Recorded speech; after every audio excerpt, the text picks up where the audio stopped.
स्वस्ति न इन्द्रो वृद्धश्रवाः स्वस्ति नः पूषा विश्ववेदाः स्वस्ति नस्तार्क्ष्यो अरिष्टनेमि स्वस्ति नो बृहस्पति दधातु। ओम स्वस्तिः स्वस्तिः स्वस्तिः। परमपिता परमेश्वर की असीम अनुकंपा से मंत्रोदय स्वस्ति यज्ञ तृतीय वार्षिक उत्सव पर बहुत ही सुंदर अभी आप यज्ञ देख रहे थे, जो कि इस कार्यक्रम के सूत्रधार भी हैं। दोनों पति पत्नी आप सभी को इस मंत्रोदय के माध्यम से लगाए रहते हैं कि उनके भीतर एक तड़प है कि जितने भी गृहस्थी वानप्रस्थी लोग हैं वे सभी शुद्ध ज्ञान लें, शुद्ध कर्म में उतरें और शुद्ध उपासना को करें। इस तड़प को ही आगे बढ़ाने के लिए, सुचारू रूप से चलाने के लिए इन्होंने मंत्रोदय समूह को प्रारंभ किया और आप सभी को, जैसा कि बताया गया, 160 की संख्या में जोड़ा। ऐसे भाई को और भाभी को डॉक्टर सुषमा आर्या जी साथ में हैं।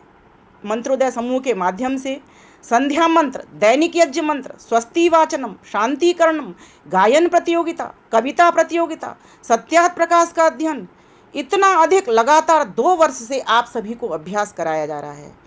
आज उसी उपलक्ष्य में आप सभी भाई बहन यहाँ पर जुड़े हुए हैं और इस स्वस्ति यज्ञ को कर रहे हैं।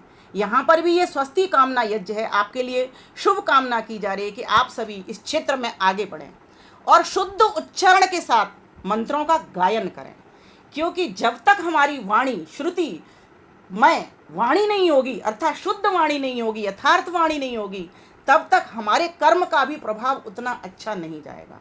इसलिए बहुत केंद्रित हुए हमारे भैया और भाभी दोनों इस कार्यक्रम को किया इन्होंने, और मुझे भी इस सौभाग्य का अवसर दिया। समय मुझे भाभी जी ने 10 मिनट कहा, भैया ने मेरे 3-4 मिनट कर दिए। अब इसको मैं 13 मिनट कर लूँ तो कैसा रहे भैया जी? मैं तो आप दोनों को मिला रही हूँ, यहाँ मिलाने का कार्य कर रही हूँ। तो चलिए कोई नहीं, स्वाध्याय कराने का सौभाग्य आप सभी गृहस्थी वानप्रस्थी विद्यार्थियों को आचार्य जी और डॉक्टर सुषमा आर्या जी ने प्रदान किया। आप सौभाग्यशाली हैं, किंतु परम सौभाग्यशाली तब बनोगे जब आप इस मंत्रोदय पाठशाला का नाम और अधिक गौरवान्वित करोगे। शुद्ध ज्ञान, शुद्ध उच्चारण, शुद्ध कर्म और शुद्ध उपासना के द्वारा। अन्यथा अध्यापक और विद्यार्थी के समय का दुरुपयोग ही मैं समझूंगी। इसलिए यहाँ से पढ़कर आप अपना निरीक्षण परीक्षण करना और दक्ष होकर अन्यों को भी लाभ पहुँचाना, क्योंकि महर्षि दयानंद सरस्वती कहते हैं प्रत्येक को अपनी ही उन्नति से संतुष्ट नहीं रहना चाहिए, किंतु सबकी उन्नति में अपनी उन्नति समझनी चाहिए। योग दर्शन में भी कहा गया है।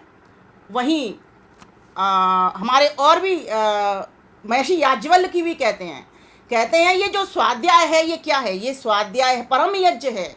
महर्षि दयानंद ने इसको धर्म कह दिया, स्वाध्याय परम धर्म है, और स्वाध्याय परम योग भी है। महर्षि पतंजलि ने इसको योग भी कह दिया। इसलिए स्वाध्याय मां प्रमाद, इसमें कभी भी हमको प्रमाद नहीं करना चाहिए। शुद्ध उच्चारण के साथ नित्य प्रति हमें एक वेद मंत्र का स्वाध्याय अवश्य करना चाहिए और उससे अपने जीवन को भरना चाहिए। शतपथ ब्राह्मण में तो ऋषि याज्ञवल्क्य ने स्वाध्याय की इतनी अधिक महिमा गा दी है। वहाँ तो वो लिखते हैं, सुखे शयने शयानः स्वाध्याया मदीयते आहैव नखाग्रेभ्य तपसे तपस्ते य एवं विद्वान स्वाध्याय मदीयते। अर्थात जो पुरुष स्त्री अच्छे प्रकार अलंकृत होकर सुखदायक पलंग पर लेट करके भी स्वाध्याय करते हैं तो मानो वह चोटी से लेकर एड़ी तक तपस्या कर रहे हैं। इसीलिए स्वाध्याय हमको नित्यप्रत करना चाहिए। मैं 2 पंक्तियां कह करके अपनी वाणी को राम दूंगी और आप सभी के लिए शुभकामनाएं प्रेषित करूंगी। सत्यार्थ प्रकाश का भी आपने अध्ययन किया है, मेरी अपनी रचना है। इसमें मुझे लग रहा है 5 मिनट मुझे लगेंगे पढ़ने में। अगर कहेंगे तो पूरी पढ़ दूंगी, नहीं तो 2 ही पंक्ति पढ़ के विराम करूंगी, क्योंकि मुझे एक अगला प्रोग्राम और है, साधना पथ। उसको आदरणीय भावना जी चलाती हैं। 4-15 मुझे वहाँ जुड़ना है। तो मैं आप सभी से निवेदन करूंगी, यहाँ के प्रोग्राम के पश्चात आप वहाँ सब लाभ लीजिएगा। सत्यात प्रकाश पढ़े जो विज्ञान से भरेगा, अज्ञान से हटेगा, संसार से तरेगा। सत्यात प्रकाश पढ़े जो अज्ञान दुख हरेगा, विद्या से हो प्रकाशित, संसार से तरेगा। ऋषि देव दया ने गागर में सागर भर दिया है, त्रिसहस्र ग्रंथ पढ़कर खुशबू से तर दिया है। लेकर महक जो उसकी, लेकर महक जो उसकी, खुशबू से जग भरेगा, विद्या से हो प्रकाशित, संसार से तरेगा। सत्यात प्रकाश पढ़े जो विज्ञान से भरेगा, अज्ञान से हटेगा, संसार से तरेगा। ऐसा है क्या? क्या है बताएं उसमें ऋषियों की आर्षवाणी, वेदानुकूल सारी पढ़कर सुखी हो प्राणी। धार्मिक व ज्ञानी होकर आनंद से भरेगा, अज्ञान से हटेगा, संसार से तरेगा।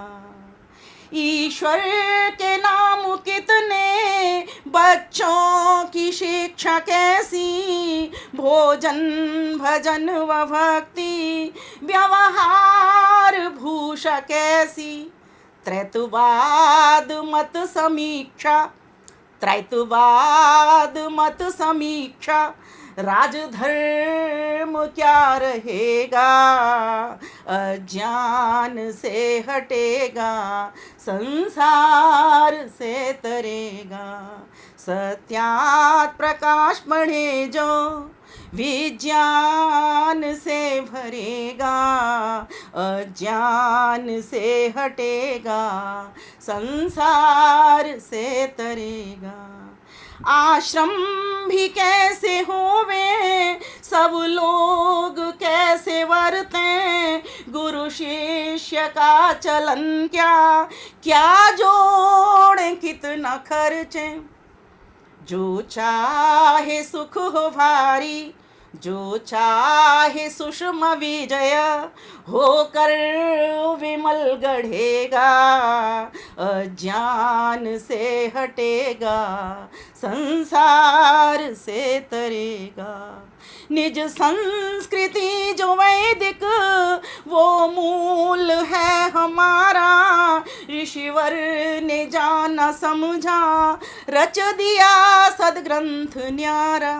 सत्यात प्रकाश अमर हो, सत्यात प्रकाश अमर हो, जो नित नित पढ़ेगा, अज्ञान से हटेगा, संसार से तरेगा।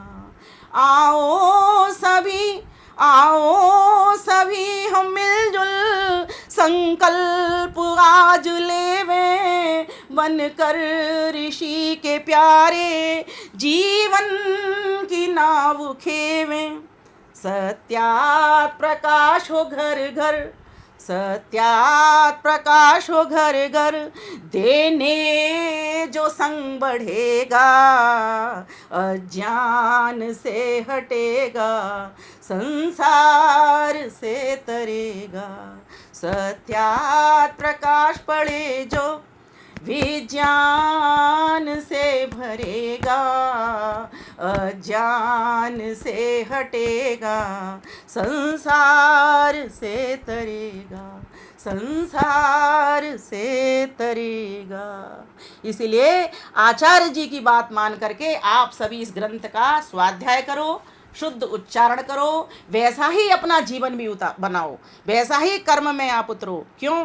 क्योंकि सत्यात प्रकाश से आपके ज्ञान के कपाट खुलेंगे, सत्य अर्थ का बोध होगा, भटकाव से मुक्ति मिलेगी, सत्य ज्ञान से रुझान बढ़ेगा, ईश्वर में अथाह प्रीति हो जाएगी, ईश्वर से रुचि बढ़ जाएगी, ईश्वर का आनंद प्राप्त हो जाएगा, मानव जन्म सफल हो जाएगा जिसके लिए जन्म लिया था। और चिंतन मनन करते हुए एक बार सत्यात प्रकाश मेरे कहने पर अवश्य आचार्य जी की सन्निधि में शुद्ध उच्चारण के साथ अवश्य पढ़ना। और जो लोग अभी नहीं पढ़ रहे हैं या जिन लोगों तक सूचना नहीं है, उन लोगों तक भी सूचना पहुंचाने का काम आप सभी मिलजुल करके अवश्य करिएगा यहाँ से जा करके, जिससे कि हम तो चाहते हैं किड़वंतो विश्वमार्यम होना, ऋषि का जो उद्घोष है। मैं इन्हीं शब्दों के साथ अपनी वाणी को विराम देती हूँ। आप सभी के लिए खूब खूब शुभकामनाएं प्रेषित करती हूँ, बधाई प्रेषित करती हूँ। और आचार्य जी ने मुझे सौभाग्य दिया, डॉक्टर सुषमा जी ने मुझे सौभाग्य दिया, इस सौभाग्य के बदले मैं चाहती हूँ मेरी कभी भी आपको आवश्यकता हो अध्यात्म के क्षेत्र में तो मुझसे अवश्य ही आप ले लें। और मुझे पता है पिछले 2 बार भी मैं आई थी और आज मुझे पुनः फिर आपने इस मंच के लिए बुलाया। आप सभी का मैं तहे दिल से अंदर से मैं अंदर की आवाज़ के द्वारा धन्यवाद करती हूँ, नमन करती हूँ, वंदन करती हूँ। धन्यवाद, नमस्ते।